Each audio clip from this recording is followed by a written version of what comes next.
memasuki minggu biasa yang ke-8. Hari ini kita akan mendengarkan apa Injil Tuhan yang mau disampaikan kepada kita untuk bisa kita pelajari, kita laksanakan untuk diri kita dan untuk sesama yang ada di sekitar kita. Sebelum kita mulai kegiatan kita, let's make a prayer. Kita berdoa dulu. Ambil sikap yang baik untuk berdoa. Tenangkan hati dan pikirannya. Kita berdoa dalam nama Bapa dan Putra dan Roh Kudus. Amin. Tuhan Yesus, sebentar lagi kami akan mendengarkan sabda-Mu. Terangilah hati dan pikiran kami agar dapat mendengarkannya dan melaksanakan perintah-Mu seturut kehendak-Mu. Amin. Dalam nama Bapa dan Putra dan Roh Kudus. Amin. Nah, kita sudah selesai berdoa. Tapi selanjutnya kita ngapain? Kita dengarkan dulu Injil hari ini gimana ya? Lukas 6 ayat 39 sampai 45. Yesus mengatakan pula suatu perumpamaan kepada mereka. Dapatkah orang buta menuntun orang buta? Bukankah keduanya akan jatuh ke dalam lubang? Seorang murid tidak lebih daripada gurunya. Tetapi barang siapa yang telah tamat pelajarannya akan sama dengan gurunya. Mengapakah engkau melihat selumbar di dalam mata saudaramu, sedangkan balok di dalam matamu sendiri tidak engkau ketahui? Bagaimanakah engkau dapat berkata kepada saudaramu, "Saudara, biarlah aku mengeluarkan selumbar yang ada di dalam matamu," padahal balok yang ada di dalam matamu tidak engkau lihat? Hai orang munafik, keluarkanlah dahulu balok dari matamu, maka engkau akan melihat dengan jelas untuk mengeluarkan selumbar itu dari mata saudaramu. Karena tidak ada pohon yang baik yang menghasilkan buah yang tidak baik, dan juga tidak ada pohon yang tidak baik yang menghasilkan buah yang baik. Sebab setiap pohon dikenal pada buahnya. Karena dari semak duri orang tidak memetik buah ara, dan dari duri-duri tidak memetik buah anggur. Orang yang baik mengeluarkan barang yang baik dari perbendaharaan hatinya yang baik, dan orang yang jahat mengeluarkan barang yang jahat dari perbendaharaannya yang jahat. Karena yang diucapkan mulutnya meluap dari hatinya. Demikianlah sabda Tuhan. Terpujilah Kristus. Sudah kita dengarkan Injil hari ini bagaimana tentang hal menghakimi. Tentang hal menghakimi yang mau diajarkan Tuhan Yesus kepada kita. Tetapi sebelum kita mulai, apa pesan-pesan yang mau disampaikan kepada kita? Kita simak dulu video 1 ini. Kisah kura-kura dan kelinci. Suatu hari di pagi dan cerah, di sebuah hutan, kelinci dan kura-kura bertemu di dekat sebuah sungai. Sambil berjemur, mereka berbincang-bincang. Kelinci mulai membangga-banggakan dirinya sendiri. "Kura-kura, kau tahu? Aku adalah pelari tercepat di dunia." "Benarkah? Kurasa aku pun bisa mengalahkanmu adu lari," jawab kura-kura.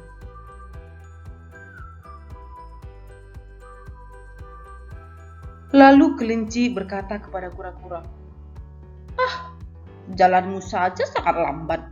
Mana bisa kamu berlari cepat?" Kelinci pun mulai mengejek kura-kura. Lalu jawab kura-kura, "Ayo kita buktikan. Besok ketemu di sini. Kita adu lari melewati 4 bukit. Siapa yang mencapai bukit keempat lebih dulu, dia yang menang. Bagaimana? Kau berani?" Mendengar itu, kelinci mulai tertawa terbahak-bahak. "Hahaha. Baiklah jika itu maumu. Akan kubuktikan bahwa aku pelari tercepat di dunia dan bukan kau," katanya kepada kura-kura. Lalu jawab kura-kura katanya, "Oke, aku juga akan buktikan kalau aku bisa. Keesokan harinya, kura-kura dan kelinci bertemu di tempat yang sudah disepakati, disaksikan oleh binatang-binatang lainnya. Mereka mulai dari garis start. Kelinci yang mempunyai kecepatan lebih mendahului kura-kura. Kura-kura tertinggal agak jauh daripada kelinci, tetapi dia tetap berusaha dan tetap berjuang. Ia terus berjalan berlari walaupun pelan. Si kelinci yang merasa bahwa ia sudah meninggalkan kura-kura cukup jauh, berkata dalam hatinya, "Ah, di mana sih kura-kura? Belum kelihatan tuh. Kalau begitu, aku istirahat dulu ah. Lagi pula si kura-kura tidak bakal cepat datangnya. Dasar si kura-kura lambat." Kelinci pun mulai istirahat. Dia bersandar di sebuah pohon besar. Angin sepoi-sepoi yang menyejukkan membuat kelinci mulai tertidur. Tanpa disadarinya, kura-kura sudah melewati dia. Dengan cepat, kura-kura terus berusaha untuk mendahului kelinci. Dan akhirnya, kura-kura pun bisa mendahului si kelinci yang masih tertidur. Akhirnya, kura-kura pun sampai lebih dahulu daripada kelinci. Lalu katanya, "Bagaimana kelinci? Masihkah kau merasa kau paling hebat dan paling cepat di dunia ini? Jangan menganggap yang lain remeh kelinci, karena yang lain juga bisa dan punya kelebihan sendiri." Kelinci terdiam dan merasa malu, karena selama ini dia menganggap bahwa dialah yang paling hebat dan menganggap yang lain rendah. Nah, anak-anak, coba dilihat di depan ini. Kita misalkanlah ini lingkungan pertemanan kita, baik itu di sekolah, ataupun di kelas, ataupun di lingkungan, di tetangga. Misalkan bagaimana perasaan anak-anak sekalian atau pendapatnya jika ada satu temannya di antara semua ini yang merasa diasingkan. Entah apapun lah itu. Misalkan karena dia orangnya lambat, seperti kura-kura di video tadi, ataupun misalnya orangnya dia nggak pintar matematika, jadi dia diasingkan di kelas. Bagaimana rasanya? Tentu tidak enak kan? Dan apakah Tuhan Yesus ada mengajarkan kita untuk boleh mengasingkan teman yang memang dia kemampuannya nggak sama dengan kita? Yang ini berjalan bersama terus, kompak, bergaul bersama, tapi satu temannya diabaikan. Yang ini semuanya bisa mewarnai, yang satunya tidak diajak. Bagaimana? Dari video tadi ada satu kata yang dilakukan oleh kelinci, yaitu remeh. Kelinci anggap remeh terhadap kemampuan kura-kura. Kenapa? Kenapa dianggap remeh terhadap kura-kura? Karena dia sombong dengan kemampuannya. Memang kita tahu kelinci bisa berlari lebih cepat, jauh lebih cepat daripada kura-kura. Tetapi apa hal positif dari kura-kura yang bisa kita pelajari? Kura-kuranya tidak menyerah. Semanapun kemampuannya, dia yang penting berjalan terus, tidak mundur. Kalau kelincinya bagaimana? Dia anggap remeh terhadap kemampuan kura-kura. Kalau orang yang remeh menghakimi kemampuan temannya yang tidak bisa, apakah Tuhan senang? Sama seperti ini, misalnya kalau di kelas, di antara teman-temannya ada yang pintar matematika. Misalnya saja Franz, ada satu anak namanya Franz. Dia pintar matematika. Kalau missnya bertanya, "Franz, 1 ditambah 1 berapa?" Franznya langsung tahu, 2 miss. Tapi ada satu anak lagi namanya misalnya Bastian. Ditanya, "Bas, 1 ditambah 1 berapa?" Tidak tahu, miss. Bagaimana perasaannya? Apakah kita boleh menertawakan Bastian? Tentu tidak, karena meskipun Bastian tidak tahu matematika, pasti pasti ada kemampuannya yang lebih. Misalnya saja, Bastian memang tidak bisa matematika, tapi dia tahu bahasa Inggris. Bas, apa bahasa Inggrisnya hari Minggu? Bastian tahu, Sunday, Miss. Tapi kalau ditanya Franz, hari Senin apa bahasa Inggrisnya? Enggak tahu. Hari Minggu apa bahasa Inggrisnya? Enggak tahu, Miss. Padahal Bastiannya tahu, Senin itu Monday, Minggu itu Sunday, dia hafal. Jadi, yang pertama yang bisa kita pelajari dari Injil hari ini yaitu kita harus tahu bahwa kemampuan setiap orang berbeda-beda, punya keunggulannya masing-masing, sehingga kita tidak boleh anggap remeh. Tidak boleh anggap remeh terhadap kemampuan sesama, karena remeh itu berarti kita menghakiminya. Kemudian apalagi yang bisa kita lakukan, yang bisa kita pelajari? Sama-sama bisa. Misalnya, kalau Franznya bisa matematika, ya Bastiannya pun belajar sama Franz, dan Franznya pun mau mengajari Bastian. Bisa bersama, sama-sama bisa, jangan bisanya sendiri. Saya hanya akan bisa matematika, tetapi bahasa Inggris dan lain-lain tidak dipelajari. Sementara kalau kita mau naik kelas, tidak hanya ada ujian matematika saja kan, banyak mata pelajaran yang mau diujiankan. Ada ujian mewarnai, menyanyi, ada matematika, ada berbahasa, semua diujiankan, tidak hanya satu. Jadi Tuhan mau agar kita sama-sama bisa. Oke? Kemudian apa lagi yang Tuhan mau ajarkan untuk kita? Mendukung. Kita harus mendukung kemampuan teman-teman kita. Kalau ada teman kita yang kurang mewarnai, kita bantu dia, jangan kita remehkan, jangan kita tertawakan, wah warna-warna yang dipilihnya jelek, hasil gambarnya jelek, jangan. Tetapi kita dukung, bilang gini, Bas, coba gunakan warna yang ini Bas, cantik. Atau gantian lagi, Franz, kamu gambar apa?